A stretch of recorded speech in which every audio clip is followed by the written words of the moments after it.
é porque as pessoas que não têm uma capacidade ou não têm uma habilidade para se comunicar, conseguem se comunicar. Então, se você pegar, por exemplo, da minha geração, a geração que viveu a chegada desse material, dessa nova tecnologia e pôde entender se vai usar ou não, você vai perceber que a grande maioria do pessoal que sentava lá no fundão da classe, que era comunicativo, que falava, foram os últimos a entrar no negócio. Mas aquele pessoal tímido, que não falava, tal, esse pessoal é que encontrou espaço. Então, o que acontece é o seguinte, quantas pessoas que são tímidas, mais acanhadas e que têm uma certa dificuldade de falar em grupo, de se relacionar, existem para cada pessoa que tem essa habilidade. Então você vai perceber na internet, pessoas, eu vou falar lá da empresa, nós temos lá aproximadamente 20 funcionários e eu tenho funcionários que podem levantar e falar e chamar e conversar, chamar a atenção de todo mundo e chamar para tomar um café, enfim. E tem aquele que, ainda mais programador, o pessoal mais introspectivo. Mais focado. Imagina, então tem aquele pessoal que está muito quieto, muito parado, e de repente no universo virtual, que é aquele ambiente que você não precisa aparecer com a sua voz, com a sua aparência inicialmente, mas com a foto que você escolheu e com o texto que você pôde revisar, essa pessoa aparece mais. Essa pessoa tem espaço para poder crescer. Então, a gente, de repente, o que é para a gente um elemento que é um exagero, pode ser a salvação para quem não conseguia antes se comunicar e fazer amigos. Então, essa é uma questão para a gente avaliar. O exagero de um lado ou o quanto aquilo fez bem de um outro lado. Agora, daqui a pouco a gente vai ter uma rede social baseada em voz pela internet, daqui a pouco a gente vai ter uma rede social baseada em vídeo pela internet, e as coisas vão dar uma outra modificada, certamente, por conta disso. Então, o que a gente faz lá no Backsite não é apostar na mídia social, no Facebook, mas a gente percebeu o seguinte, se isso atrai tantas pessoas, porque não tem como negar, como você falou, se atrai tantas pessoas e se está atrapalhando o trabalho, primeiro que eu não acredito que uma rede social atrapalhe o trabalho, eu acho que o trabalho é uma rede social. O que atrapalha é a forma de usar, assim, o que atrapalha é o uso fútil da tecnologia. Porque eu posso usar minha tecnologia para poder dar um recado para um cliente, para poder deixar uma informação para o meu chefe, para poder passar algumas atividades para o meu subordinado e depois virar para o lado e falar, vamos almoçar? E eu não preciso ficar depois, hoje eu não vou poder almoçar porque eu tenho que ligar para fulano, falar com... Então a eficiência que essa ferramenta traz é relevante. João, como é que você desenvolve na tua empresa? Como é que é isso? Conta um pouco da tua história. Quantos colaboradores você tem hoje lá? Eu estou com 25 funcionários. Numa loja? Não, nas três. Nas três. E como é que é isso? Eu sei que a faixa etária é uma faixa etária mais jovem, que trabalha normalmente com você, né? Tem várias faixas. Não necessariamente... Como é que você trabalha isso? Que eu sei que você é uma pessoa do século XXI, diferente de mim. Não, Flávio... Mas você procura acompanhar isso. Como é que é para você trabalhar isso dentro da tua empresa, no dia a dia, João? Olha, sinceramente, eu uso para o que tem que ser usado realmente. Por exemplo, um e-mail. Eu uso muito pouco rede social. Eu mais acesso do que coloco alguma coisa. Raramente dá para contar nos dedos de uma mão quantas vezes eu passo para alguém alguma coisa. Eu recebo... A mão do Lula ou uma mão normal? Uma mão normal. Normal. Mas o que acontece? Tem coisas que você tem que usar o e-mail, tem coisas que você tem que usar o Facebook, tem coisas que você tem que usar o telefone. De preferência, muita coisa tem que ser pessoal, porque você não consegue passar ainda... Aliás, você nunca vai conseguir, na realidade. Será, João? Eu acredito. Imagina, vamos pensar em outro aspecto. Você imagina um dia, com toda a tecnologia que nós vamos imaginar a ter, eu não sei. você deixar de viajar? Responde, Emerson. Então, você deixar de viajar para uma viagem virtual, por exemplo, é a mesma diferença que você vai ter do contato pessoal. Então, lógico, hoje em dia você consegue saber do lugar, muita coisa, você... Olha, não teve o filme do Arnold Schwarzenegger, que ele... tinha uma viagem virtual, eu não lembro desse filme, eu não sei se vocês se recordam. Não. Tem, do Arnold Schwarzenegger, não tem? Claro. É isso mesmo. Que ele fazia uma viagem virtual, e aí como se ele estivesse viajando lá, e era uma coisa virtual, que colocava um aparelho, né, na cabeça, eu não lembro agora o nome do filme. Mas olha, de João, qualquer forma... não dá para duvidar, viu, João? Não dá para duvidar, mas de qualquer forma, sempre vai ter o contato pessoal que é diferente. Não tem jeito. Por mais que a gente tente melhorar essa parte. A minha maior preocupação é, como eu te falei, o exagero, principalmente na questão da segurança. Então, hoje em dia, desde a pedofilia, que é uma forma complicada de você... meu filho está lá no quarto quietinho, ele está pior do que estivesse na rua. Ou minha filha está no quarto ali, está tudo certo, está tudo em ordem, estou controlando ou não está controlando. E a questão da segurança, a pessoa colocar muita informação pessoal. Pessoal, né? E isso às vezes é um exagero, que eu já vi coisas assim que me assustam. Então a pessoa, não sei se é uma carência, não sei se é uma necessidade que poderia colocar de outra forma, mas aquilo facilita para a pessoa passar todos os dados de coisas que você fala assim, não é possível que a pessoa postou isso. Então nós temos que tomar muito cuidado com segurança. Sequestros acontecem porque a pessoa sabe tudo sobre aquela pessoa. Até aquele adolescente, não sei se foi de Brasília, da onde foi que fez um sequestro virtual, que sabia todos os dados da filha ou do filho do rapaz e fez foi pego. Mas foi feito tudo pela internet, pegando os dados do Facebook, quer dizer, é possível fazer isso.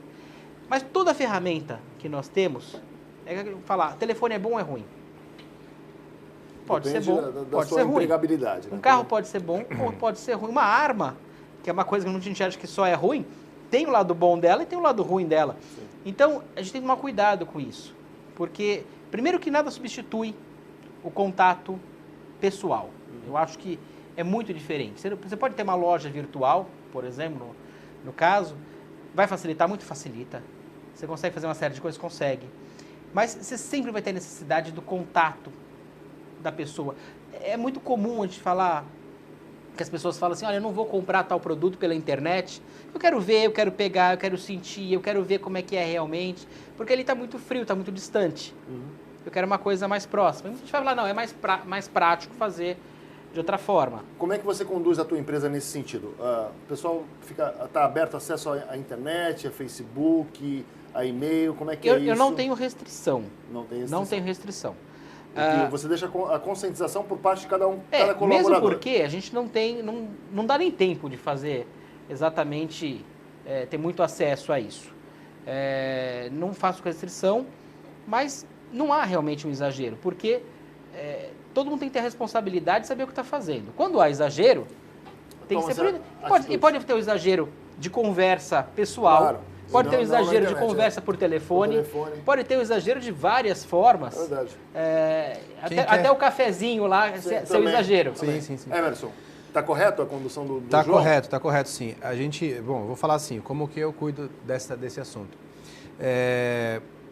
Não se trata, acho que até porque a gente se aprofundou bastante nesse tema de redes sociais, principalmente no caso das redes corporativas, não se trata de deixar de viver as pessoas, é o contrário disso.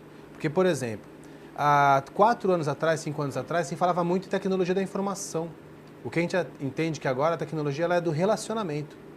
Então, a loja virtual, por exemplo, lá do Backsite, quando a gente implanta, as pessoas não compram da loja virtual de uma forma fria, elas compram na loja virtual do balconista ou do vendedor que elas conhecem. E criar essa relação. A gente não aposta numa rede social, Facebook, a gente aposta, por exemplo, que cada empresa tem que ter a sua própria rede social, onde ali estão os funcionários, os fornecedores, os clientes, para tratar de assuntos relevantes. Porque o e-mail, ele chegou no ápice de uma forma suja, por exemplo. Você perde 1 hora por dia hoje para separar spam, de vírus, de corrente, de lixo, do que realmente importa. É como se tivesse uma única gaveta para guardar os seus contratos de negócio junto com o seu livro de piadas e junto com, um papel molhado que vai estragar tudo aquilo ali. E alguma coisa, você pode jogar alguma coisa errada sem querer ou ler alguma coisa que não é para ler sem querer. Quando a gente implanta uma rede social corporativa, não é que a gente está fazendo com que a empresa apareça no Facebook e no Twitter, mas que eu possa oferecer dentro de uma empresa específica logons ou acessos para que as pessoas se relacionem de forma tecnológica, de forma eletrônica, para fazer negócio, para poder deixar recado, mas de uma forma limpa e segura. É esse o assunto, entendeu? Entendi. É tirar o foco da tecnologia e inserir as pessoas na tecnologia. Da rede social corporativa. Isso, muito bem. Aí. Vamos fazer um breve intervalo. Na sequência, continuaremos falando um pouco mais hoje com o Emerson Rios, diretor da empresa Backsite, também nosso comentarista João Vilela. TV com debate todos os dias, a verdade com você.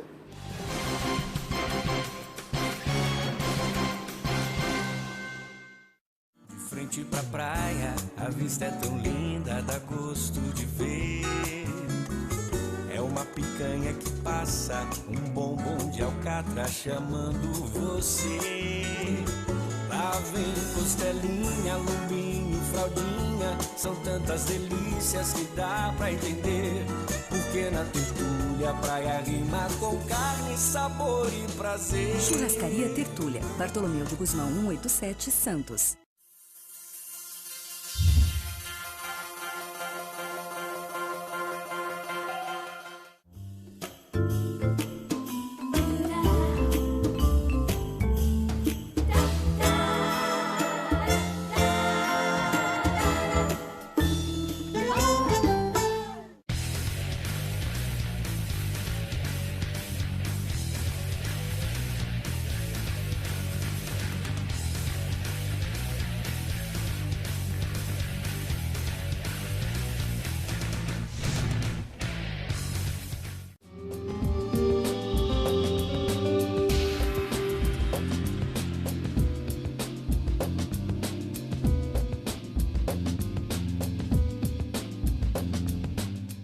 O efeito estufa.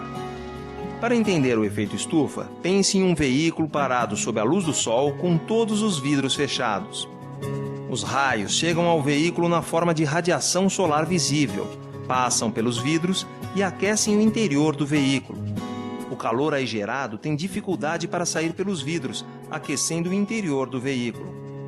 O mesmo ocorre com a atmosfera da Terra. Alguns gases, como vapor d'água e gás carbônico, funcionam como o vidro do veículo, deixando entrar a radiação, mas dificultando o retorno do calor para o espaço. Como podemos ver, o efeito estufa é um fenômeno natural que faz com que a temperatura média da superfície da Terra seja de 15 graus Celsius. Sem ele, a temperatura média seria de menos 18 graus Celsius.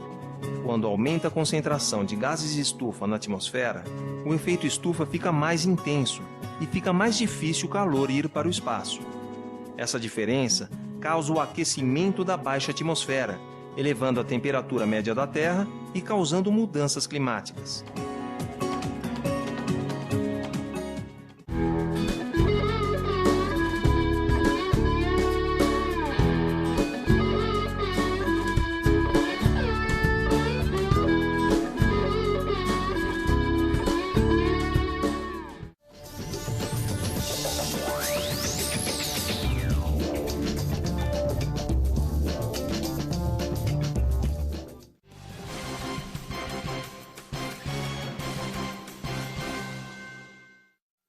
Estamos de volta com o TV Com Debate, hoje recebendo o Emerson Rios, diretor da empresa Backsite, e também o João Vilela, nosso comentarista. Nós estávamos falando no intervalo aqui, e o João vai parabenizar a dona Maria Helena, que é a mãe do Emerson, que nesse primeiro bloco, a coisa mais importante que nós falamos aqui é a fala da dona Maria Helena, né, João? Eu achei bárbara a ideia dela, realmente, de que as pessoas, a tecnologia aproxima quem está longe e afasta quem está perto, nesse caso, né? É por aí mesmo. Olha, e a dona Maria Helena, ela não deve ser, obviamente, do século XVII, mas deve ser do século XVIII, XIX, né? Eu sou um pouquinho mais velha do que a dona Maria Helena. Mas, olha, ela está de parabéns aí por essa avaliação. Uma coisa que eu queria comentar com você, antes de a gente voltar sobre a questão da rede social corporativa, as empresas, com tudo isso que acontece, elas vão buscar a informação dos funcionários. A gente tem percebido, às vezes, a postura hoje das pessoas que utilizam as redes sociais ou as mídias sociais, como você comentou, a respeito do Facebook pessoal, particular. Porque aí há uma discussão, e eu passo isso depois para o João, que, olha, aquilo que é pessoal, o que é particular, é meu, então não interfere na questão da empresa. Quando eu adentro na empresa, eu tenho aquela postura, quando eu saio da empresa, eu tenho a minha vida pessoal. Mas algumas empresas têm avaliado essa postura, ou quando pretende contratar, ou quando o funcionário já pertence, em relação à postura em redes sociais. Com relação a algumas avaliações ou opiniões que às vezes vão contra o bom senso, a postura, a questão de educação. Como é que é isso para você, na tua avaliação, pela tua experiência, essa questão de postura de Facebook, que, particularmente, já vi algumas empresas, às vezes, não contratar um determinado funcionário que eu tive conhecimento pela postura dela no Facebook, por exemplo, o Emerson. O Facebook, ele é hoje a boca do povo.com. Né? Não sei se dá para entender muito o que eu tô Claro. falando, mas é mais ou menos assim. Ele pode perder para aquela... Qual é aquela novela das 9 lá que está fazendo sucesso? Não Da, sei. da Globo, Avenida Brasil, não é isso? Pode perder para a Avenida Brasil, mas Então, o Facebook isso, realmente é importante. acontece o seguinte. Essas ferramentas, elas são ferramentas de exposição. Se você quiser expor um comportamento que não vai agradar, de repente, o mercado, você vai expor esse comportamento. E o mercado também tem uma forma de observar esse comportamento. Agora, se a gente inverter o jogo e falar assim, a pessoa ela pode utilizar o Facebook para se expor de forma profissional também. Sim. Né? Isso aí vai de cada um vai ter a sua forma de lidar. E uma empresa pode encontrar ali um excelente currículo de relacionamentos e de como... Mas como é que é para você? Qual a tua avaliação? O Facebook é pessoal, é dela. E aí ela acha que pode falar que ela bem entende. Não, eu não concordo com isso. Porque assim, não concordo com Mas a tem ideia... pessoas que pensam assim, sim, né, Sim, mas olha só, se a gente fizer uma análise mais rápida, quando a pessoa vai lá e fala assim, eu odeio tal coisa, e ela dá um clique, aquele clique se chama publicar. Publicar é tornar público. Então não tem como ser seu, é público. Então você não pode imaginar o seguinte, se você quer ter um diário, antigamente as meninas tinham diário e guardavam no quarto. Sim. Hoje elas estão se confundindo, achando que o diário é o Facebook. E elas colocam as coisas do dia a dia dela no Facebook achando que não é isso. O Facebook é uma ferramenta para se relacionar, uma ferramenta para divulgar, é uma ferramenta de broadcast, que a gente chama, né? Para você colocar isso em massa, uma informação em massa. É um desafio para você, Emerson? Quer dizer, tudo isso muito... que você está explicando, na verdade, você está mostrando o lado positivo e o lado do bem, na minha avaliação, acredito que o João não seja diferente, você está mostrando o lado do bem. Mas as pessoas conseguem entender isso, elas estão entendendo que o Facebook é um conceito diferente do que a grande, não vou dizer grande maioria, mas 60%, 70% está entendendo. Sabe o que acontece interessante? O ser humano ele é um ser social. Então, se a gente for fazer uma análise da história da humanidade, da caverna até os dias de hoje, você vai perceber o seguinte, que as pessoas sempre se aglomeraram em alguns lugares, se foram nas urbes, as cidades, de repente as empresas, né? Sim. Na Revolução Industrial. E hoje o que acontece é o seguinte, eu te dou uma ferramenta para que você possa viajar ao mundo. E você vai dar oi para o colega da baia. Você vai encontrar as pessoas com quem você se relaciona no sábado ali. E surgem, e que é o que a gente tem que discutir na verdade, é o conceito de cidade digital, que está muito forte no mercado de TI, essa discussão. Que as pessoas não são mais de Santos, ou de São Paulo, ou de São Vicente.